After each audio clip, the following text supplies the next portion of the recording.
समस्त ख्रीष्टीय भाई भौणी को प्रेज द लॉर्ड। आशा करे समस्ते प्रभु जीशुंका दयारे भल अछंती।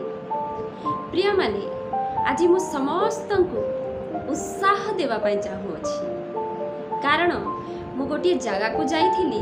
से जगार बहुत लोग इच्छा करती परमेश्वर विषय रे कहिबा पाई, गीत मध्य गाइबा पाई, हेले से माने गोटे भय रे रही थांती।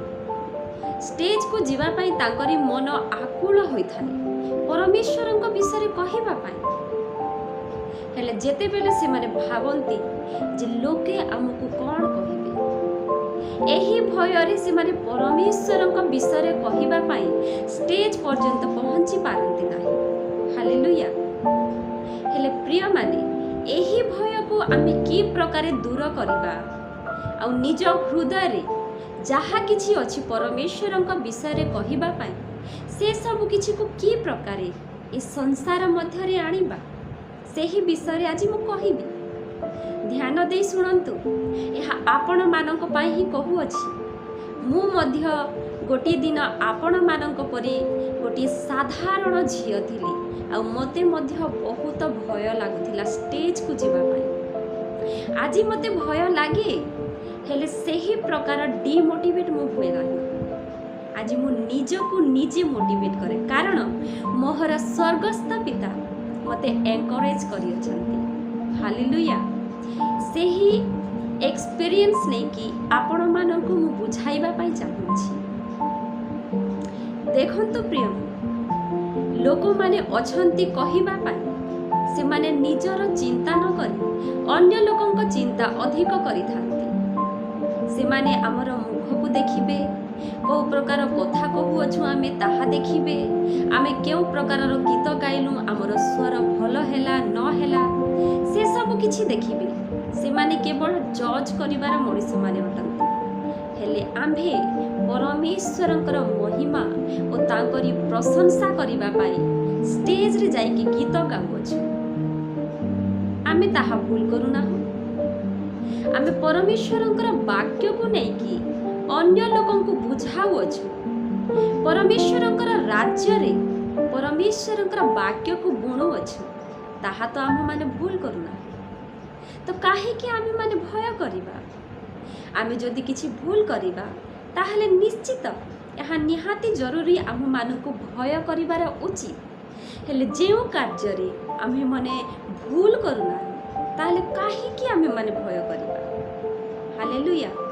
तो सेथि पाई प्रिय माने आपण केवल स्टार्ट करंतु, जीवार साहस रखंतु, निजको मोटिवेट करंतु आ निजे परमेश्वरंक विषय रे कहिबा पाई निजको दृढ़ करंतु। केवल आपण आगो को बढ़ंतु आ सही स्टेज रे ठिया होई परमेश्वरंक विषय रे कहिबा आरंभ करंतु। देखिबे केउ प्रकारे परमेश्वर आपणको ऑटोमेटिकली शब्द देबे आ आपणक मुखरु एही प्रकारर शब्द मान बाहर को आसीबो। समस्त ताली बजाई परमेश्वरंकर महिमा करिबा को लागिबे। परमेश्वरंकर गौरव हेबो, महिमा हेबो। एहा कले तो आपण माने परमेश्वरंकर राज्य पाई व्यवहार हेबे। हालेलुया।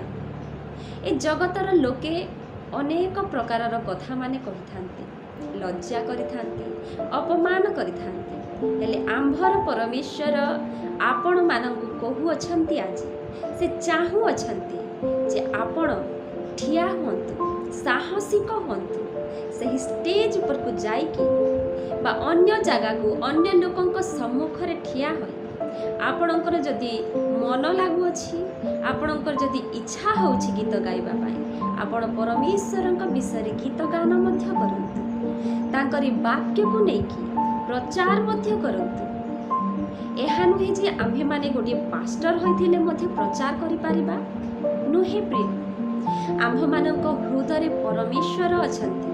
परमेश्वर समस्तंको कहू अछंती जे तुम माने जाओ आ कुह जे प्रभु जीशु ही परमेश्वर अटंती। से जगत को आसीथिले काहा पाई आसीथिले? आम्भ मानक पाई आसीथिले, पापी मानक पाई आसीथिले। आ कोन पाई आसीथिले? ଉଦ୍ଧାର କରିବା ପାଇଁ ଆସିଥିଲେ। ତ ଏ ବିଷୟ କେମିତି ଜାଣିପାରିବେ? ଯଦି ଆମ୍ଭେମାନେ ସମସ୍ତେ ବିଶ୍ୱାସୀ ମାନେ ଯେ ପ୍ରକାର କି ଆମେ ପରମେଶ୍ୱରକୁ ଜାଣିଅଛୁ, ଆଉ ପରମେଶ୍ୱର କିଏ ଅଟନ୍ତି, ପ୍ରଭୁ ଯୀଶୁ କିଏ ଅଟନ୍ତି, କେଉଁ ପ୍ରକାରେ ଆମେ ଉଦ୍ଧାର ପାଇପାରିବା, କେଉଁ ପ୍ରକାରେ ଆମେ କହିପାରିବା?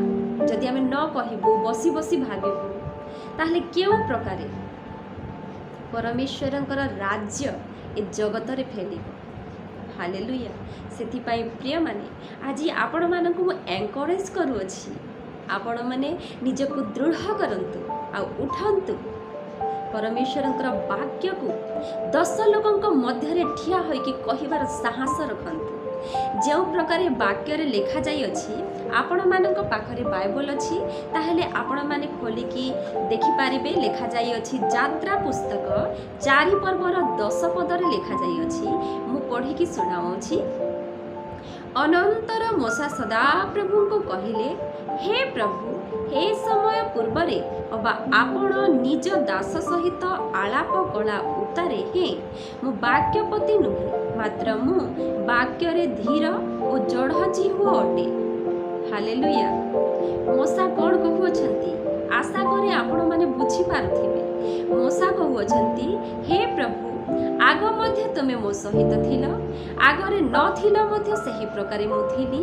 ମୋ ବାକ୍ୟରେ ମାନେ ଶବ୍ଦରେ, ଆମର ମୁଖରୁ ଯେଉଁ ଶବ୍ଦ ବାହାରୁଅଛି, ସେହି ଶବ୍ଦରେ ମୁଁ ଧୀର ଅଟେ ଆଉ ଜଡ଼ଜିହ୍ୱ ଅଟେ।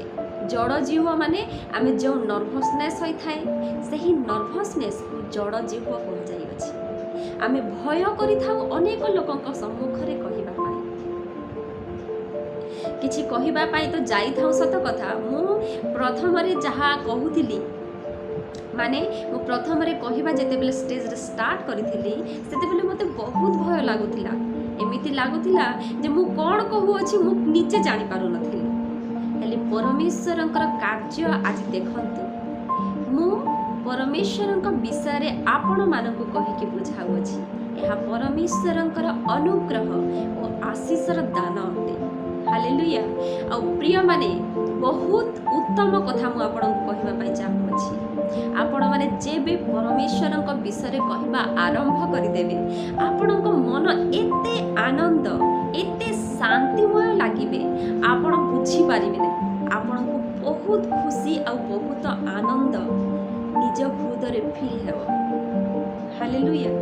ତ ସେହି ପ୍ରକାରେ ଯେତେବେଳେ ମୂଷା କହିଥିଲେ, ସେତେବେଳେ ପରମେଶ୍ୱର କ'ଣ କହୁଅଛନ୍ତି ଶୁଣନ୍ତୁ। 11 ପଦରେ ଲେଖାଯାଇଅଛି, ତହିଁରେ ସଦାପ୍ରଭୁ ତାହାଙ୍କୁ କହିଲେ, ମନୁଷ୍ୟର ମୁଖ କିଏ ନିର୍ମାଣ କରିଅଛନ୍ତି? ପୁଣି ମନୁଷ୍ୟକୁ ମୁକ ବା ବଧିର ଅବା ଦୃଷ୍ଟି ବିଶିଷ୍ଟ ଅବା ଦୃଷ୍ଟିହୀନ କିଏ କରଏ? ଆମ୍ଭେ ସଦାପ୍ରଭୁ କି ତାହା ନ କରୁ? ଏଣୁ ଏବେ ଯାଅ, ଆମ୍ଭେ ତୁମ୍ଭ ମୁଖର ସହବର୍ତ୍ତୀ ହୋଇ ବକ୍ତବ୍ୟ କଥା ତୁମ୍ଭକୁ ଶିଖାଇବା। ହାଲେଲୁୟା। ଆମ୍ଭମାନଙ୍କ ପରମେଶ୍ୱର କ'ଣ କହିବାର ଅଛି, କେଉଁ ପ୍ରକାରର ଶବ୍ଦ ଆମ୍ଭମାନଙ୍କ ମୁଖରୁ ବାହାରିବ, ଆଉ କେଉଁ ବିଷୟରେ ଆମ୍ଭେ ପ୍ରିପେୟାର କରିକି ଆସିଅଛୁ ସମସ୍ତ ଲୋକଙ୍କୁ କହିବା ପାଇଁ, ପରମେଶ୍ୱରଙ୍କ ବିଷୟରେ କେଉଁ କେଉଁ ଜିନିଷ ସେମାନଙ୍କ ଜଣାଇବା ଅଛି।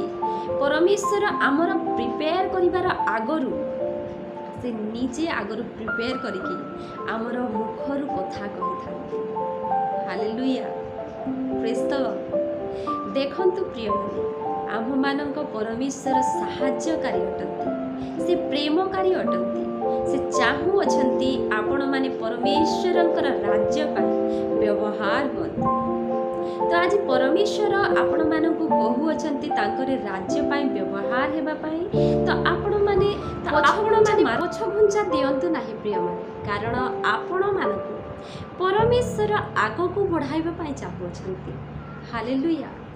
ପରମେଶ୍ୱର ଗୋଟିଏ ଶୂନ୍ୟକୁ ଗଢ଼ିବାର ପରମେଶ୍ୱର ଥିଲା। ହାଲେଲୁୟା।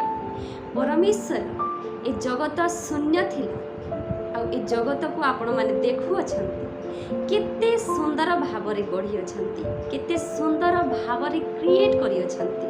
ହାଲେଲୁୟା। କେତେ ଗଛ, ପତ୍ର, ଫୁଲ, ପବନ, ବନ, ପକ୍ଷୀ, ଜନ୍ତୁ, ଆଉ ସେଥିରେ ଆମ ଭଳି ସୁନ୍ଦର ସୁନ୍ଦର ମଣିଷମାନେ ଅଛନ୍ତି, ଯାହାକୁ ପରମେଶ୍ୱର ଶ୍ରେଷ୍ଠ ବୋଲି କହନ୍ତି, ଯାହାକୁ ଅତି ସୁନ୍ଦର ବୋଲିକି କହନ୍ତି। ହାଲେଲୁୟା। ତ ସେଥିପାଇଁ ପ୍ରିୟମାନେ, ପରମେଶ୍ୱର ପ୍ରିୟମାନେ ଆଗକୁ ବଢ଼ନ୍ତୁ। ପରମେଶ୍ୱର ଆପଣଙ୍କୁ ଗଢ଼ିବେ, ଆପଣଙ୍କୁ ଶିଖାଇବେ। ଆପଣ ଯାହା କହିବେ ଆପଣଙ୍କର ମୁଖରୁ ପରମେଶ୍ୱର କହିବେ। ଆଶା କରେ ଆପଣମାନେ ସମସ୍ତେ ମୋ କଥା ଦ୍ୱାରା ମୋଟିଭେଟ୍ ହୋଇସାରିଛନ୍ତି। ଆପଣମାନେ କହିବେ ପାଇଁ ଚେଷ୍ଟା କରିବେ, ଗୀତ ମଧ୍ୟ ଗାଆନ୍ତୁ, ପରମେଶ୍ୱରଙ୍କ ବିଷୟରେ ମଧ୍ୟ କୁହନ୍ତୁ। ଆଶା କରେ ସମସ୍ତେ ବୁଝିପାରିଛନ୍ତି। ଆଉ ଥରେ ଭେଟିବି ଆଉ ଅନ୍ୟ ଭିଡ଼ିଓର ସହିତ। ସମସ୍ତ ଭିଡ଼ିଓକୁ ଦେଖିବାରୁ ଆପଣମାନଙ୍କୁ ମୁଁ ଧନ୍ୟବାଦ ଦେଉଛି।